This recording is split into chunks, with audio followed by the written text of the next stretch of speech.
Welcome to our Christian channel, Whispers of Bible. If you are a true Christian, or if you are looking to grow deeper in your faith, this is the place for you. We invite you to subscribe, like, and share this channel with your family, friends, and fellow Christians. Let them be a part of this journey with us as we dive into the wisdom of the Bible, share God's love, and walk together in faith. Share this channel with your loved ones and encourage them to join us in this spiritual journey. Let's build a community of believers, supporting each other as we grow closer to God. Subscribe now, hit that notification bell, and share the message with those who are ready to experience the whispers of God.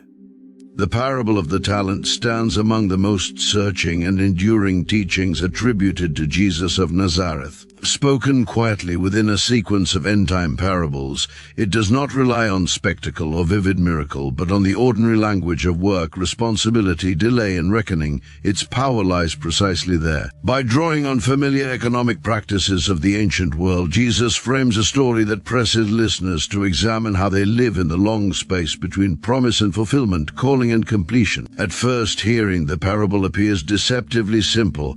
A master departs on a journey and entrusts his property to his servants to invest what they receive and produce a return.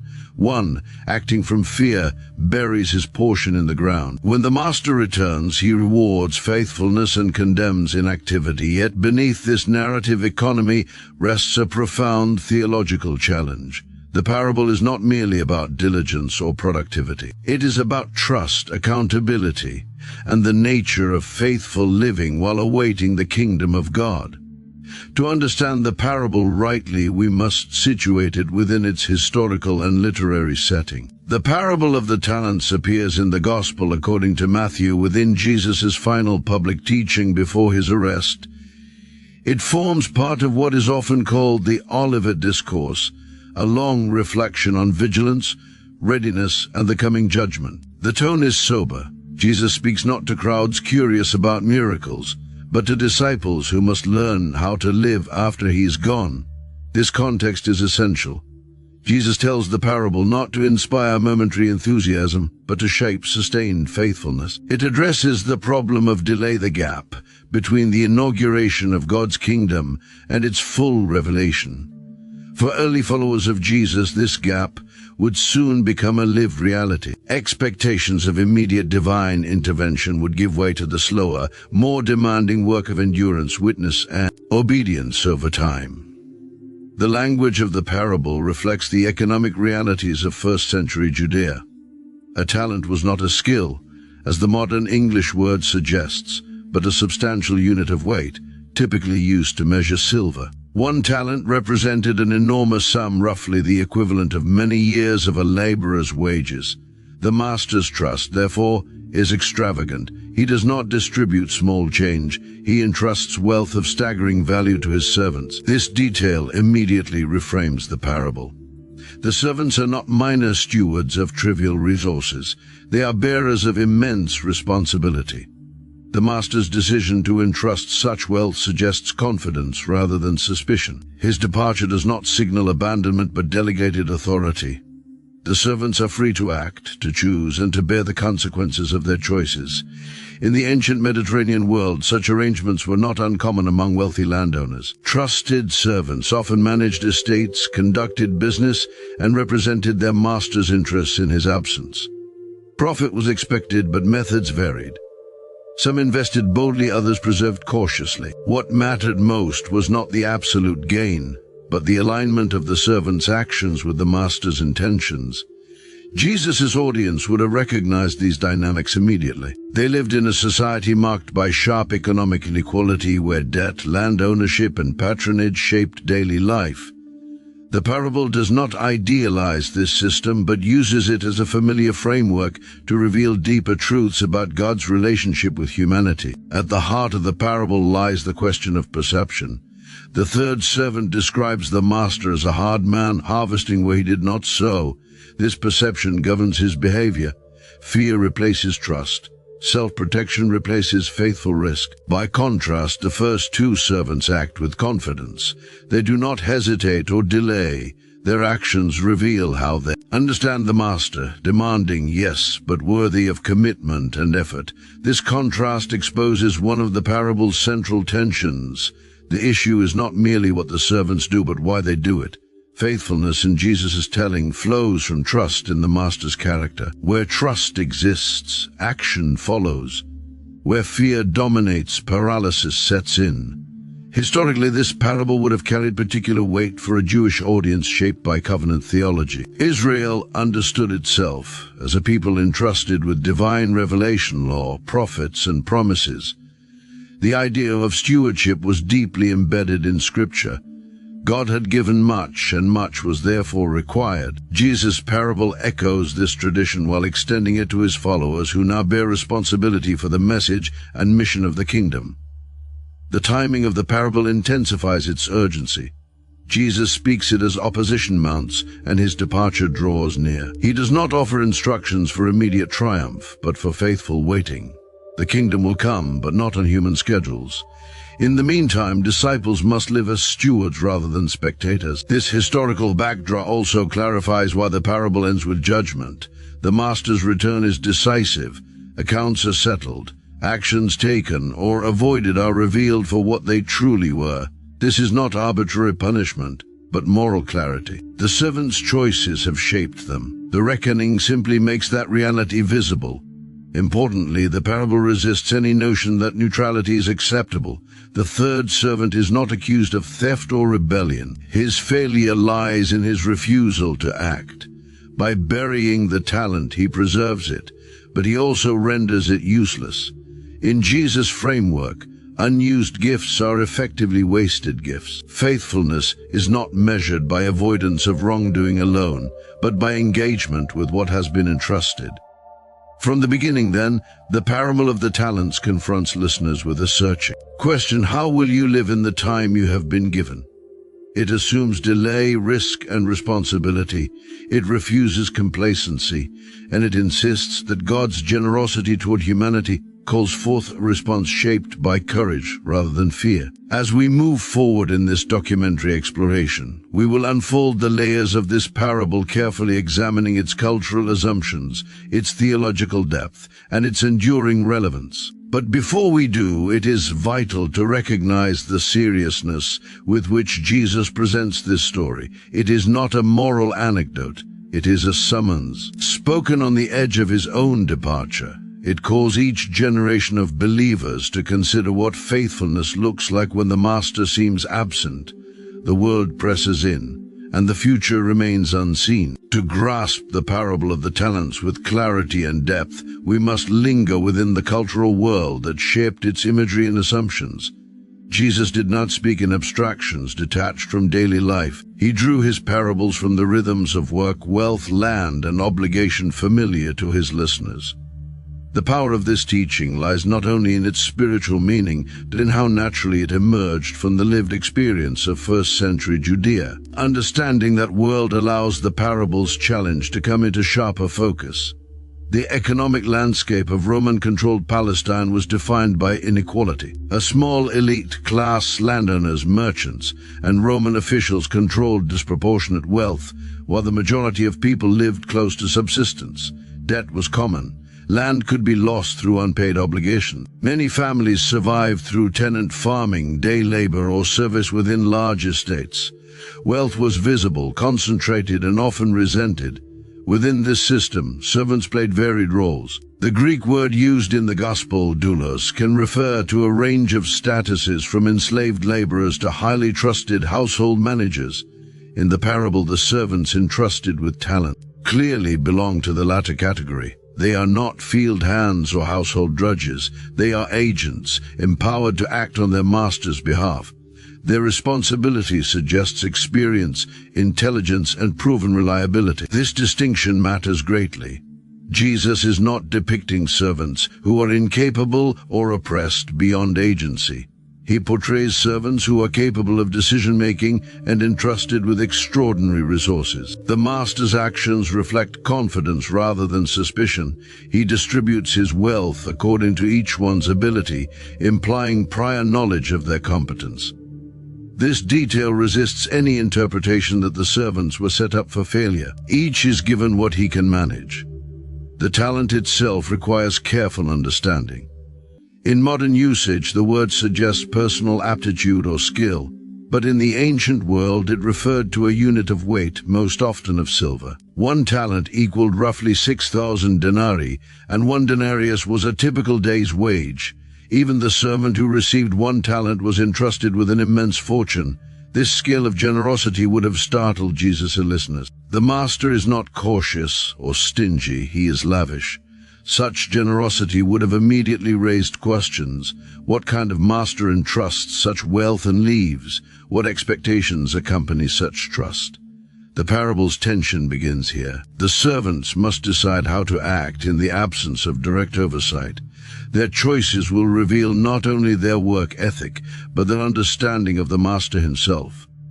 This dynamic mirrors a broader theological pattern deeply embedded in Jewish thought. Israel's history is shaped by divine entrustment. God gives land, law, covenant, and promise, then calls his people to live faithfully within them. Blessing is not given to be hoarded or hidden, but to be lived out in obedience. Jesus' parable echoes this covenantal framework, now focused on the interim between God's decisive acts. The early followers of Jesus lived precisely within such an interim.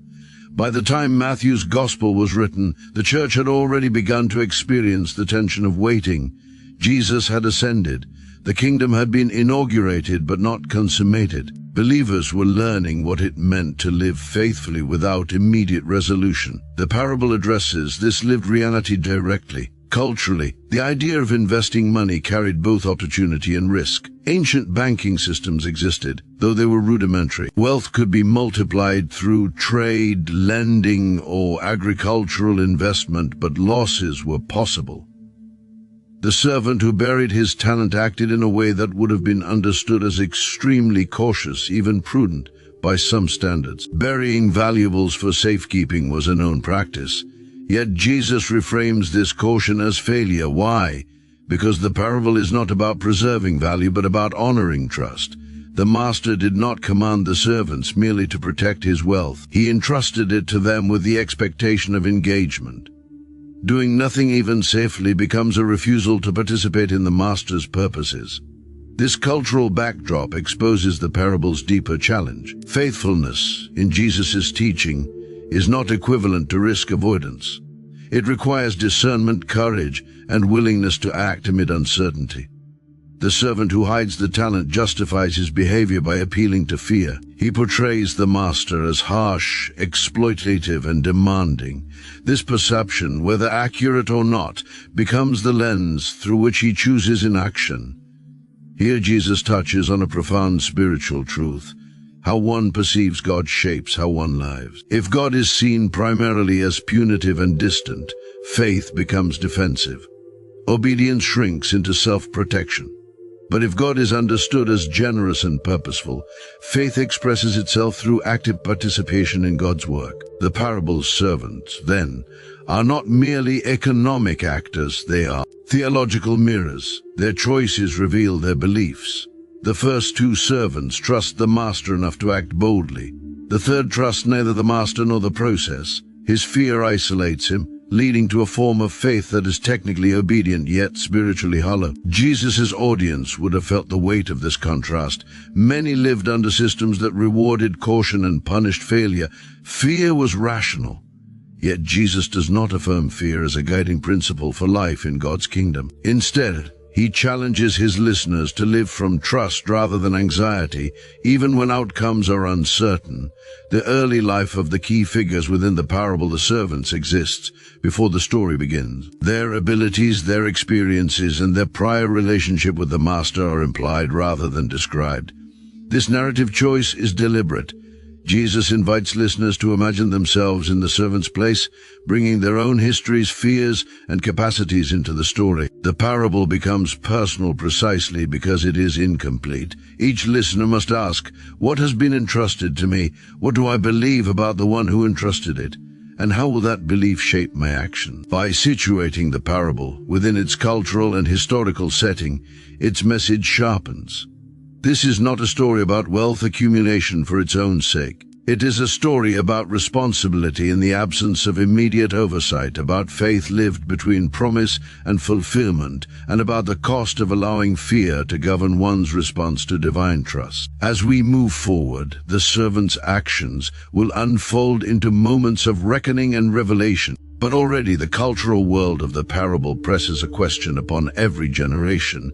When entrusted with much time, ability, opportunity, and truth, will we choose faithful engagement, or will we bury what we have been given in the ground of fear? The parable of the talents does not emerge in isolation within the teaching ministry of Jesus. It belongs to a long arc of instruction in which Jesus steadily reshapes how his listeners understand faithfulness, responsibility, and life before God. To appreciate the force of this parable, we must trace how these themes were already being formed earlier in Jesus' ministry, long before he spoke of masters departing and servants giving account. The parable draws together ideas that his disciples had been hearing, witnessing, and struggling to understand for years. From the beginning of his public ministry, Jesus proclaimed a kingdom that was both gift and demand. He announced that God's reign was near, freely offered, graciously initiated, yet he also insisted that entry into this kingdom required response. Repentance, obedience, and transformed living were not optional add-ons. They were the natural outworking of receiving God's grace. This tension between gift and responsibility runs like a thread through all his early teaching and finds concentrated expression in the parable of the talents. Early on, Jesus called fishermen, tax collectors, and ordinary villagers to follow him. This calling itself was an act of entrustment.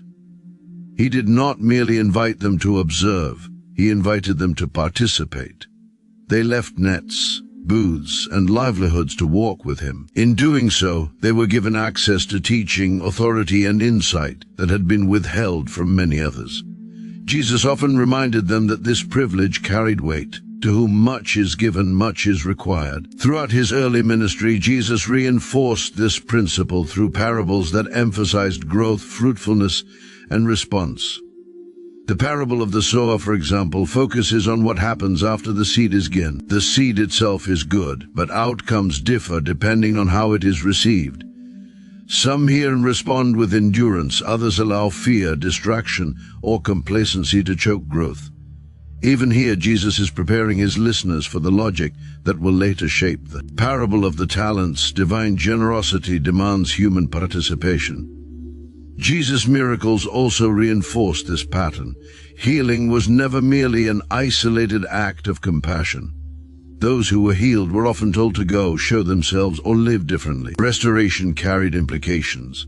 It altered relationships, responsibilities, and identity. People who encountered Jesus were not left unchanged, and they were not meant to return unchanged to their former patterns of life. As Jesus' ministry expanded, he began to send his disciples out. This moment is crucial for understanding the parable of the talents. When Jesus sent the 12 and later the 70, he entrusted them with authority to heal, proclaim, and represent him. They were no longer only learners, they were agents. They went without him physically present, acting in his name and power. When they returned, they gave account of what they had done and experienced. This pattern of entrustment, absence, action, and return forms a living backdrop to the later parable.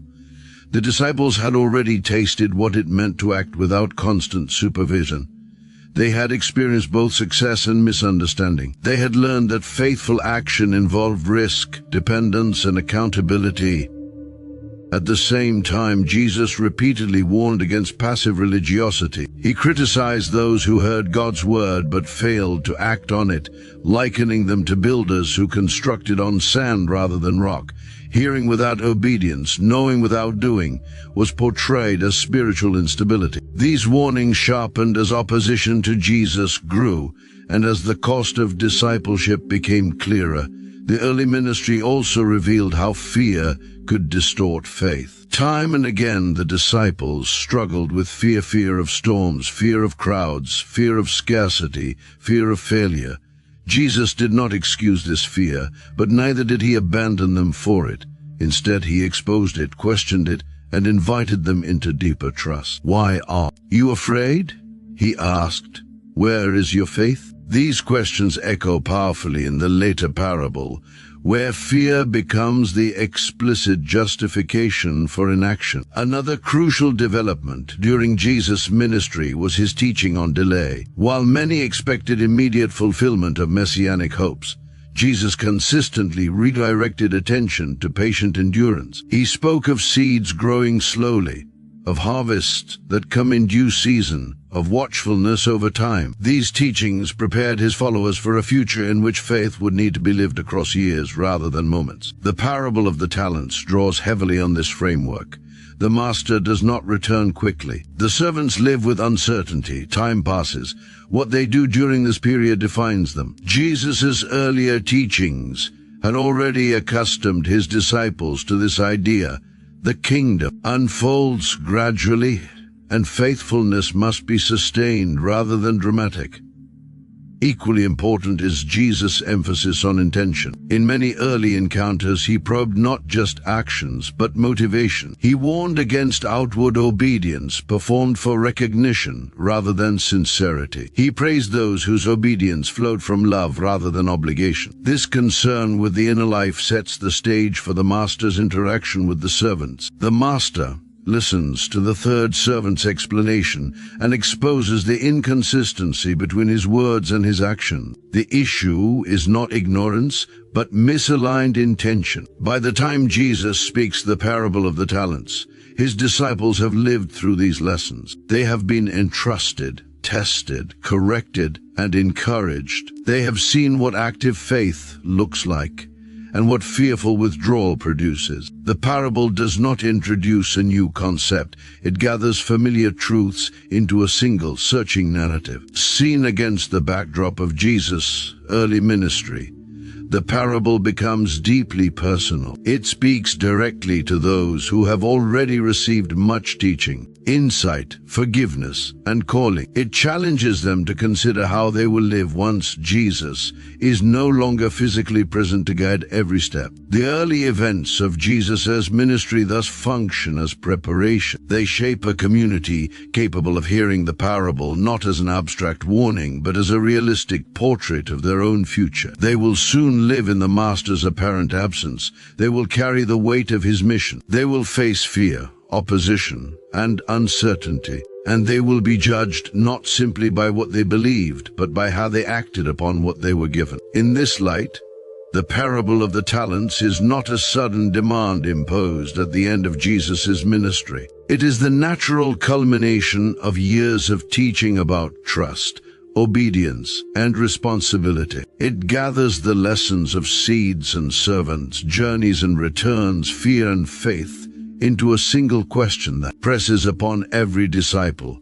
When entrusted with the kingdom's riches, how will you live while you wait? As Jesus' ministry moved toward its final phase, a decisive shift occurred in both tone and urgency. What had begun as proclamation and invitation increasingly became warning and confrontation. The parable of the talents belongs to this turning point. It is spoken not in the optimism of beginnings, but in the gravity of endings. Conflict had sharpened, opposition had hardened, and Jesus was preparing his disciples for a future in which faithfulness would be tested without his physical presence. The journey toward Jerusalem marked the clearest turning point. Jesus was no longer merely teaching along the shores of Galilee or in village synagogues. He was moving toward the religious and political center of Jewish life, fully aware that this path would lead to rejection and death.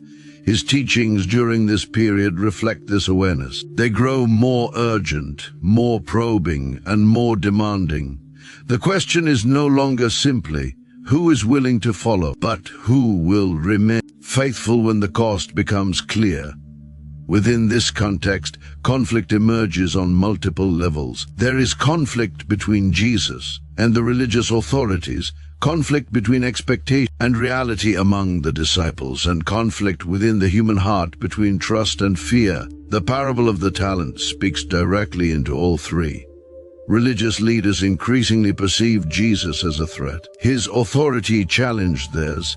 His interpretation of the law exposed their rigidity, and his growing influence unsettled the fragile balance between Jewish leadership and Roman power. Their resistance was not merely theological, it was existential. Jesus' teaching implied accountability not just for individuals, but for those entrusted with spiritual leadership. In this atmosphere, Jesus' parables took on sharper edges. Stories of stewardship, judgment, and reckoning carried unmistakable implications. At the same time, the disciples themselves were struggling internally. They had left everything to follow Jesus, yet their expectations of the kingdom were still shaped by hopes of immediate triumph. They imagined restoration of Israel, vindication over enemies, and visible reward. Jesus' repeated warnings about suffering, rejection, and delay conflicted deeply with these hopes. The parable of the talents addresses this tension directly. It insists that the time between promise and fulfillment is not empty, and that faithfulness during delay matters profoundly. One of the central conflicts highlighted by the parable is the conflict between perceived safety and faithful risk. The third servant embodies this struggle. His choice to bury the talent reflects a desire to avoid loss at all costs. From a purely defensive standpoint, his action appears reasonable. He preserves what was given.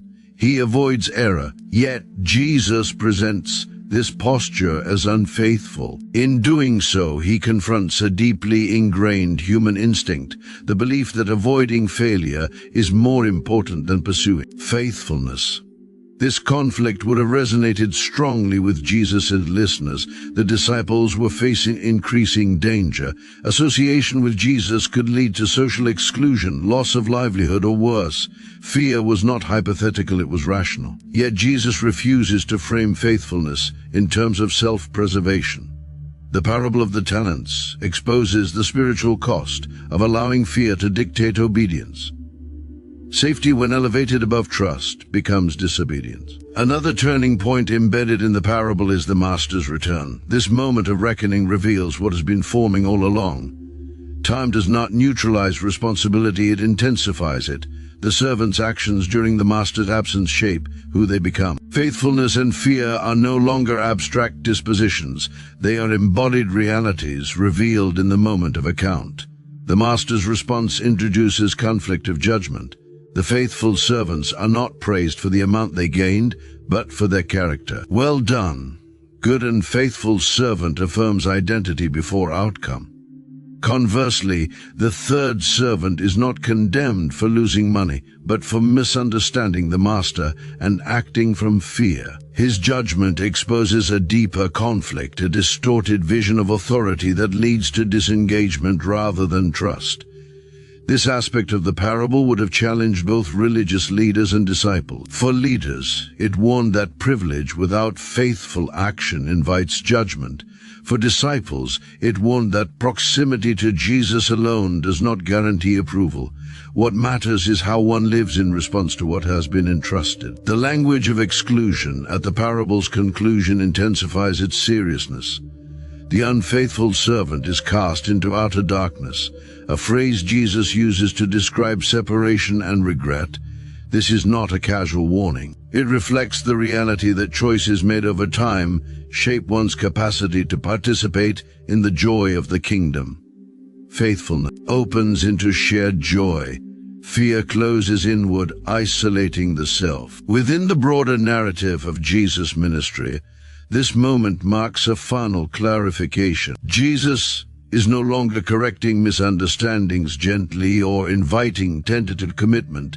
He is naming consequences. The kingdom he proclaims is gracious, but it is not permissive. It entrusts, waits, and then calls to account. This conflict between grace and responsibility, trust and fear, engagement and withdrawal stands at the heart of the parable of the talents. It reflects the decisive moment facing the disciples themselves. Jesus will soon depart.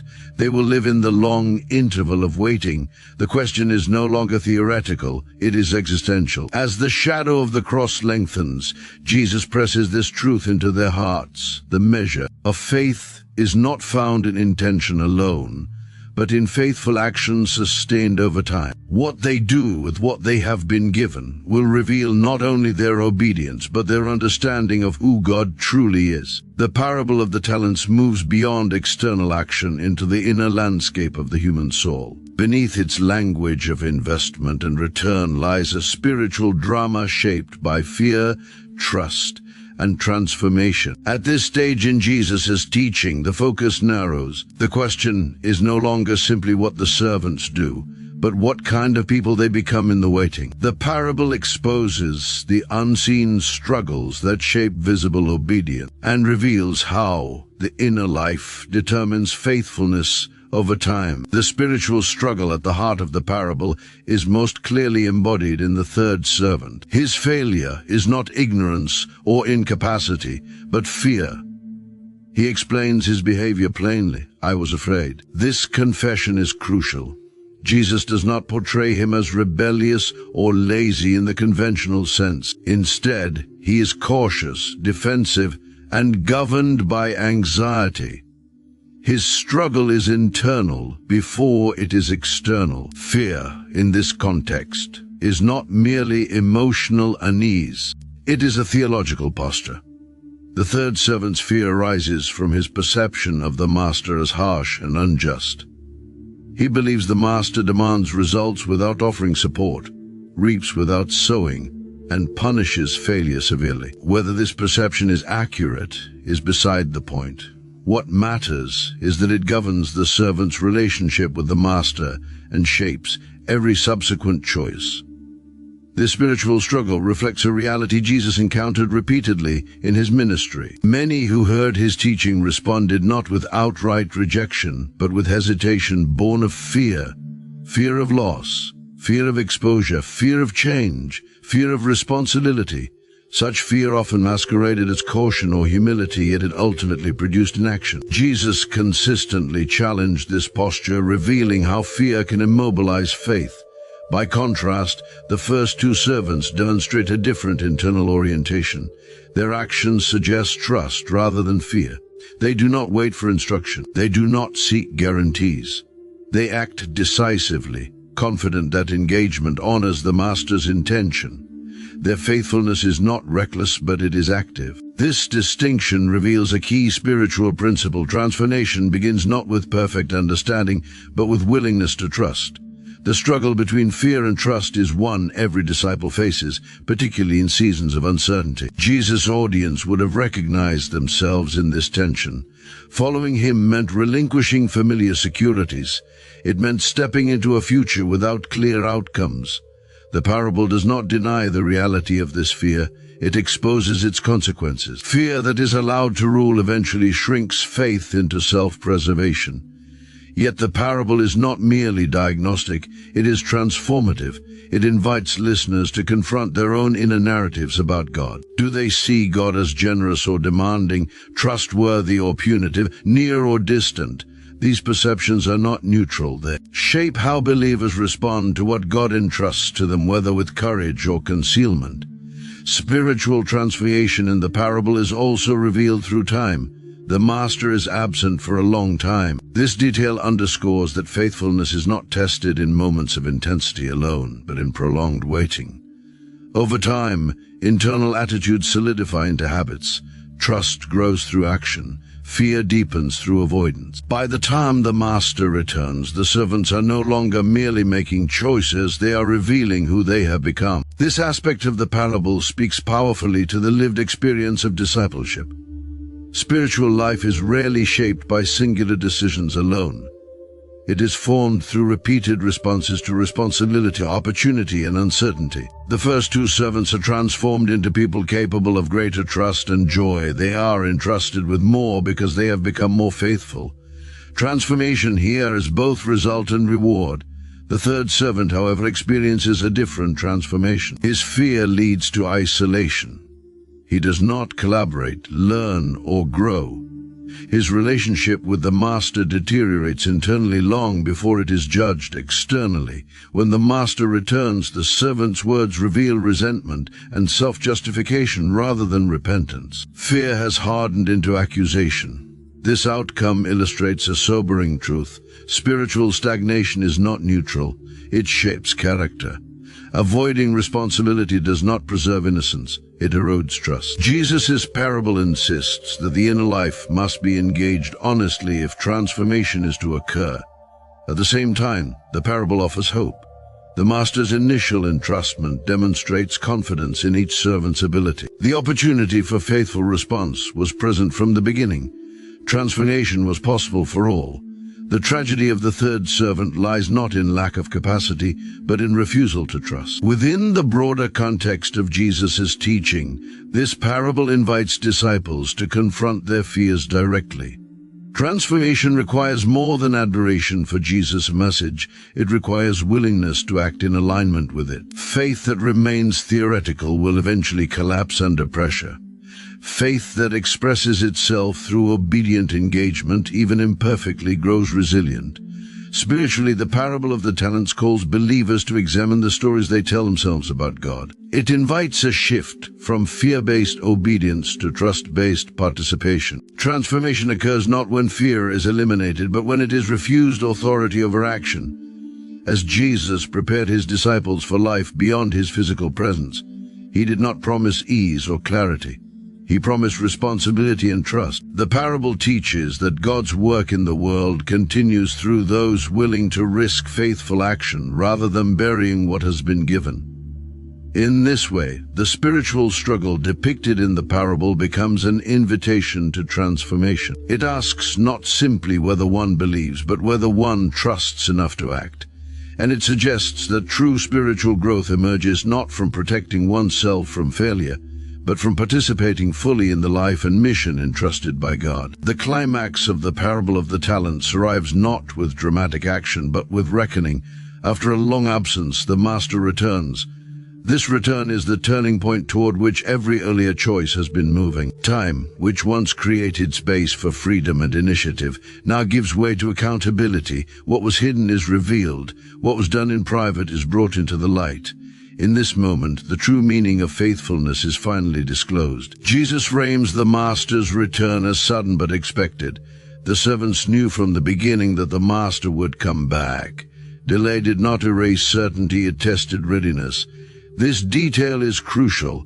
The reckoning is not arbitrary or unfair. It is the natural conclusion of entrusted responsibility. The servants are not surprised that they must give account. They are revealed by how prepared they are when that moment arrives.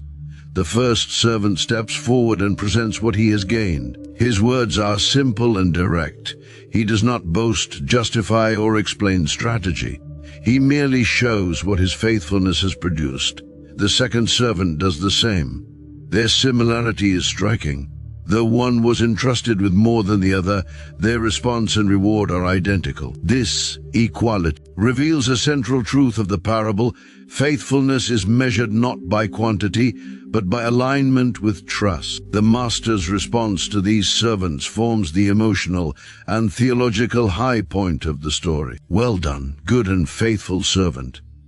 With these words, identity is affirmed before reward is given. The servants are named faithful not because of profit alone, but because they have proven trustworthy over time. Faithfulness here is relational. It reflects shared purpose and mutual confidence. The reward itself deepens this meaning. The servants are invited to share in the master's joy. This is not merely promotion or increased responsibility, though those elements are present.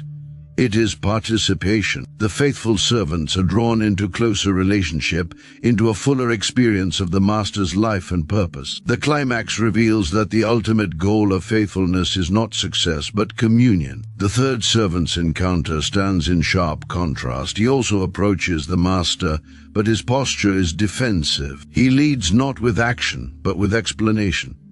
His words reveal the internal story that has governed him all along. He accuses the master of harshness and justifies his inaction as prunes. The talent, preserved but unproductive, becomes evidence not of faithfulness but of fear. This confrontation exposes the climax of the parable's conflict. The master responds not by debating his character, but by addressing the inconsistency in the servant's reasoning. If the servant truly believed the master was demanding, then inaction makes even less sense. Fear, the parable suggests, is often irrational when examined closely. It disguises itself as wisdom, but collapses under truth. The master's judgment is severe, and intentionally so. The servant is called wicked not because he failed, but because he refused to act in trust. He is called lazy not because he lacked effort, but because fear paralyzed his obedience. The talent is taken from him, given to the one who has more, intensifying the parable's unsettling conclusion. This transfer of the talent underscores a hard but consistent principle within Jesus' teaching. What is exercised grows, what is neglected diminishes. Faithfulness expands capacity. Inaction contracts it. The servant who refused responsibility does not remain neutral, he loses even what he sought to preserve. The climax reveals that spiritual life is dynamic, never static. The final image of exclusion, outer darkness, weeping and regret brings the parable to its most sobering point. This is not merely punishment imposed from outside. It is the logical outcome of a life shaped by fear and withdrawal. The servant who isolated himself through inaction is now isolated fully. The parable does not present this as cruelty but as consequence. Within the broader narrative of Jesus' teaching, this climax aligns with his repeated emphasis on judgment as revelation. Judgment reveals truth. It shows what has been formed within the human heart over time. The parable of the talents insists that faithfulness is not proven by intention or preservation, but by lived response to trust. For Jesus' disciples, hearing this parable on the eve of his departure would have been deeply unsettling. It stripped away illusions of passive discipleship. It confronted any belief that proximity to Jesus alone guaranteed participation in the kingdom's joy. The parable made clear that discipleship after Jesus' departure would be defined by stewardship, courage, and accountability. This climax also reframes the meaning of success. The faithful servants are not praised for ingenuity or brilliance. They are praised for trust expressed through action. Their joy is not rooted in accomplishment alone, but in restored relationship. Conversely, the unfaithful servant's tragedy lies not in loss of reward, but in loss of relationship shaped by distrust. In theological terms, the climax of the parable of the talents reveals the nature of divine judgment as relational rather than arbitrary. God's judgment reflects the truth of how one has lived in response to grace. Those who trust enter joy. Those who retreat into fear find themselves outside the life they were invited to share. As the climax resolves, the parable leaves its listeners with no neutral ground. The master's return forces clarity. Delay has ended. Accounts are settled. The story does not allow for excuses rooted in fear or preservation. It insists that faithful engagement, however imperfect, is the pathway into joy. In this way, the parable of the talents reaches its narrative and theological peak. It reveals that the heart of discipleship lies in trusting God enough to act while waiting, knowing that the true reward of faithfulness is not simply approval, but participation in the life and joy of the one who entrusted everything in the first place. With the reckoning complete and the contrast between faithfulness and fear laid bare, the parable of the talents opens outward into its deeper theological message. Jesus does not tell this story merely to warn or to motivate. He tells it to reveal something essential about God, about human responsibility, and about the nature of life in the kingdom. The parable presses beyond behavior into belief, beyond action into meaning, inviting listeners to examine not only what they do, but what they believe God is like. At the heart of the parable is a revelation of God's character. The master is often misread as harsh, demanding, or punitive, largely because of the third servant's description. Yet the narrative itself presents a different picture. From the beginning, the master entrusts extraordinary wealth to his servants freely and without coercion. He does not micromanage. He does not threaten. He departs, leaving space for initiative. This is not the posture of a tyrant, but of one who trusts deeply. God's message here is subtle but profound. Divine generosity precedes human obedience. The servants do not earn the talents, they receive them. Their actions come in response to a gift already given. This ordering matters. Faithfulness is not an attempt to secure God's favor, but a response to God's trust. The parable insists that obedience flows from grace, not the other way around. The deeper meaning of the talents themselves also emerges at this stage. While the historical talent refers to wealth, Jesus intentionally leaves the symbol open-ended. What is entrusted is not limited to money. It includes time, opportunity, truth, ability, responsibility, and calling. Each servant receives something valuable and is invited to engage with it creatively and faithfully. God's message is not that everyone receives the same gift, but that everyone receives something of immense worth.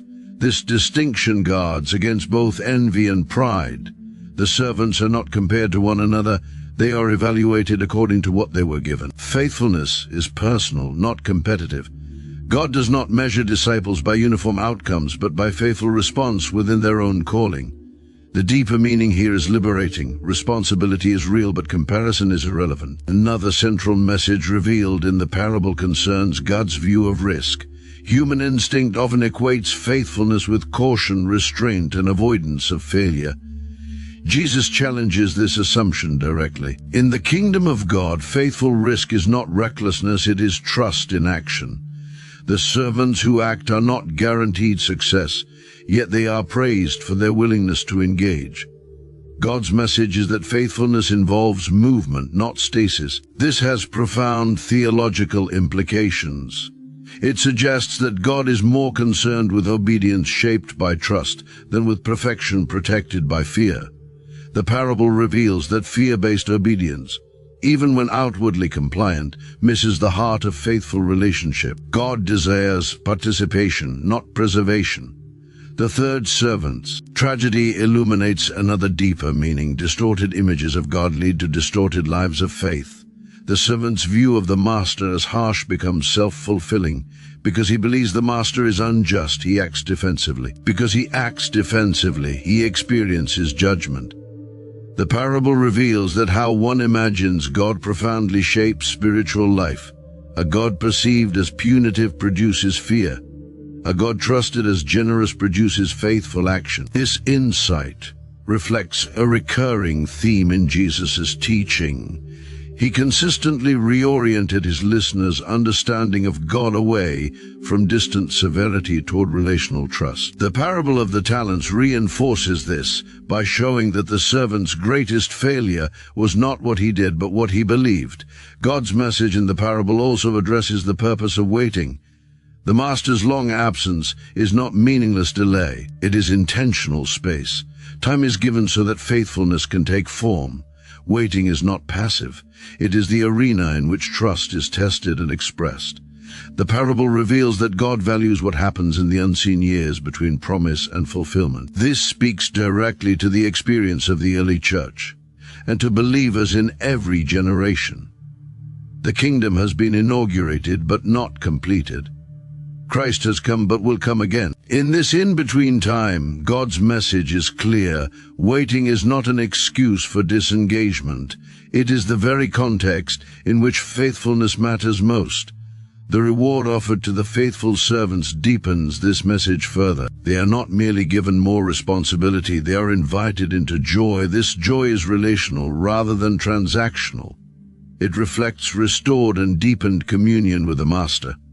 God's message here is that obedience is not opposed to joy. On the contrary, faithful participation leads into it. The exclusion of the unfaithful servant, while sobering, reinforces the same truth from another angle. Separation is not arbitrary punishment, but the natural outcome of a life shaped by distrust.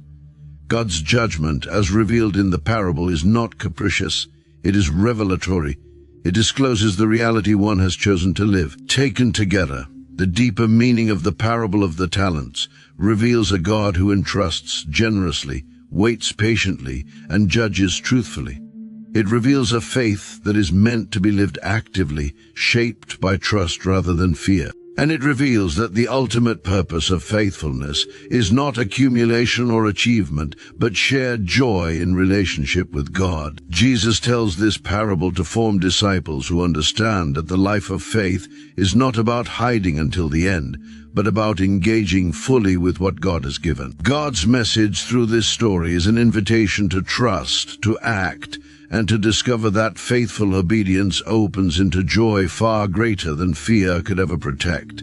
The parable of the talents does not belong only to the world of ancient estates and absent masters. Its meaning presses directly into the realities of modern life, where believers continue to live in the long space between Christ's first coming and his promised return. The forms of stewardship have changed, but the spiritual challenge remains the same. Each generation must decide how it will live with what has been entrusted to it, and whether fear or trust will shape that response. In the modern world, the idea of talents is often reduced to natural abilities or professional skills. While these certainly fall within the parable's scope, Jesus' teaching reaches much further. What has been entrusted today includes time, opportunity, education, influence, truth, spiritual insight, and access to the gospel itself. Many modern believers live with resources, material and spiritual, that would have been unimaginable in earlier generations. The parable invites honest reflection on how such abundance is being engaged, rather than merely preserved. One of the most striking modern applications of the parable lies in its challenge to passive faith. Contemporary Christianity can easily drift into consumption rather than participation. Faith becomes something observed, discussed, or admired rather than lived. The parable of the talents disrupts this posture. It insists that receiving the gospel creates responsibility, not spectatorship. Knowledge without engagement, belief without obedience, and conviction without action mirror the third servant's error. Fear remains one of the greatest obstacles to faithful living today, just as it was in the parable. Fear of failure, fear of criticism, fear of inadequacy, and fear of loss often shape decisions more powerfully than trust in God. Many believers bury what they have been given not out of rebellion, but out of anxiety, waiting for ideal conditions, perfect clarity, or guaranteed success. The parable speaks directly to this hesitation, revealing that delayed obedience is not neutral. Over time, it reshapes the soul toward withdrawal rather than trust.